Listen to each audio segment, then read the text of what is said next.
Hey, I want to talk about social anxiety, how it can show up, and what you can do about it. Last night, I went to an event for a local music school that I participate in. I went by myself, intended to enjoy the music, do what I love to do, which is compliment people on their wonderful performances. I had a great time. I talked to a bunch of people, and when I got home, that's when the social anxiety started. I did a pretty good job of overcoming it in the moment. I recognized times when I was hesitant, but I just kind of was like, whatever, and just went and struck up a conversation anyway. Gotten pretty good at that in the moment. If you get good at that in the moment, you can kind of think to yourself, oh, I'm over this social anxiety. Not a big deal. I've got it under control. Well, then you get home and you're laying in bed, start ruminating on every little situation and scenario. Your mind just creeps in, replaying okay, there was this interaction. In the moment, I was sharing a story. I wonder if I talked too much, if I stole the spotlight, took away somebody else's opportunity to share a story. My mind is literally micro-analyzing my interactions and looking for areas where I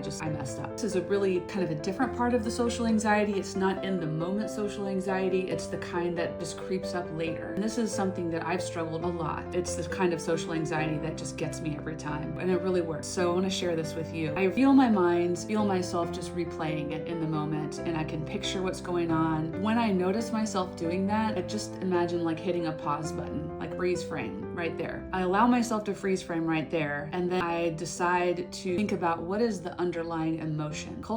Have cultivated, trying to cultivate, exists. What am I experiencing emotionally when I play that scenario in my mind? It's almost like my brain is just looking for areas to find shame. I talked too long, I hogged the spotlight, it wasn't good, I'm ashamed. It's like self-punishment that comes with social anxiety, at least. So instead of letting that play out, I decided to focus on the emotion shame. The secret to really becoming resilient is the ability to rewire how you react to these things. Look up the term neuroplasticity, kind of retrain your brain to handle situations in a different way. I'm looking at my handy dandy disgust wheel where shame lives, because shame is like being disgusted with yourself. Look at the mindset on the bottom, and it's curiosity. Now I am armed with a new mindset. I'm going to go and allow my brain to replay that situation again like it wanted to anyway. And instead of picking it apart and looking for areas where I should feel ashamed, I'm going to get curious. I'll tell you a few ways that curiosity can look. One thing I can do is, as I allow that to replay, I can ask myself a different question about that situation. Instead of self-criticism or looking for self-criticism, I can wonder, first of all, why am I worried that sharing a story in a social situation is stealing the spotlight? Another way I can get curious is,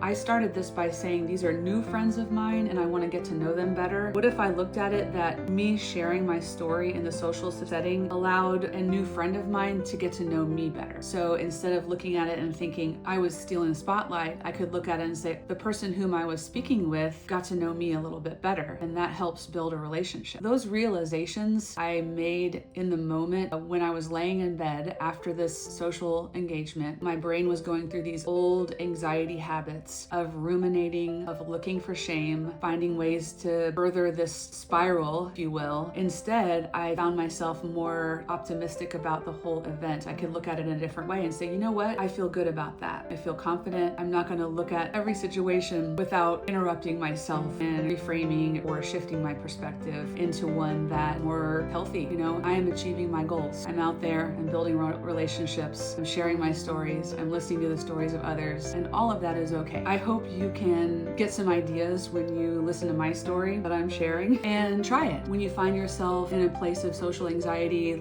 after the fact, after the whole event, stop yourself when you start replaying those scenarios in your mind, when you start looking for shame. Come up with some curious ways to look at that situation that are more healthy and positive. Let me know how it goes. I hope you can become resilient to all of your social anxiety as well. Thank you.